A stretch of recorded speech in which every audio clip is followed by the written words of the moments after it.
You're here with Nate 28.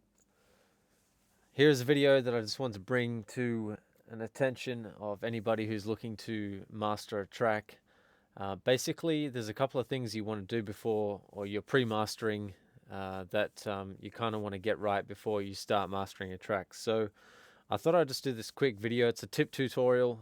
This track actually will be released. It's not currently released yet, but it will be released sometime in the near future, and you'll be able to get your hands on that, presumably on iTunes and a few other areas. It'll also be played on radio, I believe, and this is also going to be released through a label called Down Under Label Group.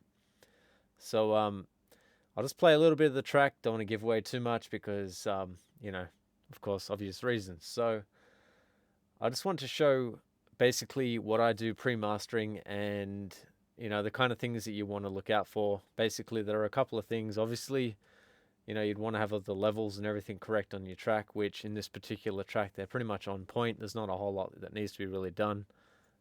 There's other things like you'd want to get right in your mix before sending it off to a mastering engineer. This particular track, like I said, all levels are pretty much set right within the mix.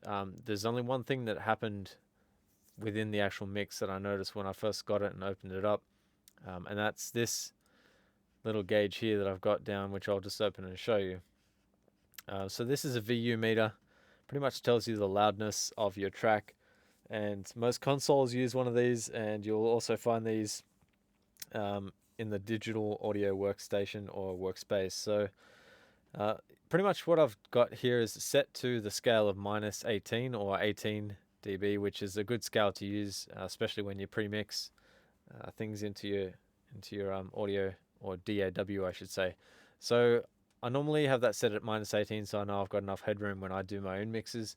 Now this mix, it came in quite a bit loud, but I'll just show you what I'm talking about. So right now when I play the track, you'll see it hits around about 0 dB.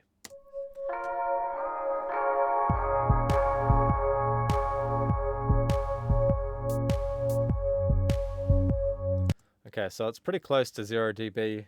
That's not even the loudest part of the track, but I've actually gone in and turned down pretty much every single track, as you can see on this.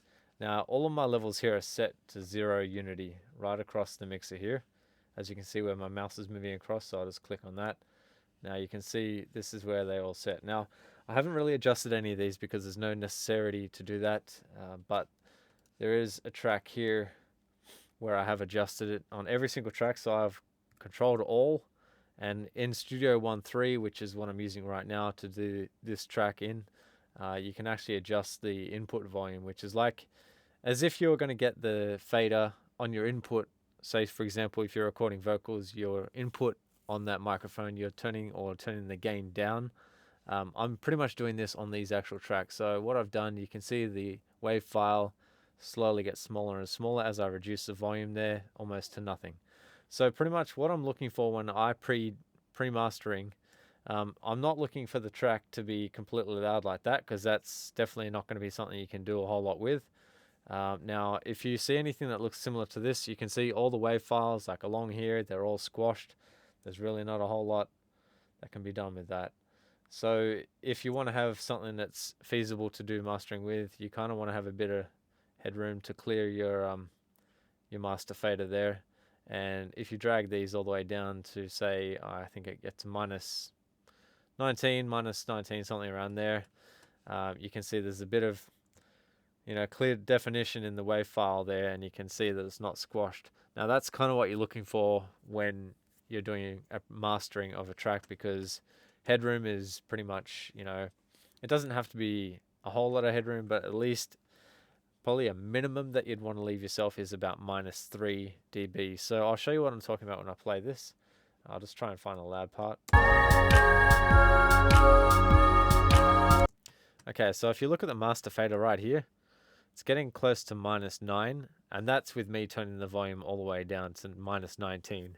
So if I was to increase the volume back to, say, 0 dB, you might want to turn your headphones down or whatnot, but as you can see, there's not a whole lot of headroom here, and that pretty much leaves no space to do anything with. So Ultimately, to get this achieved, if you don't use Studio One and you use something else, you can get your faders and you go Control All, so copy all of them across so you've got them like that, and make sure you just reduce the faders down to a feasible level, so it's not going over anywhere over -6 or -3 maximum.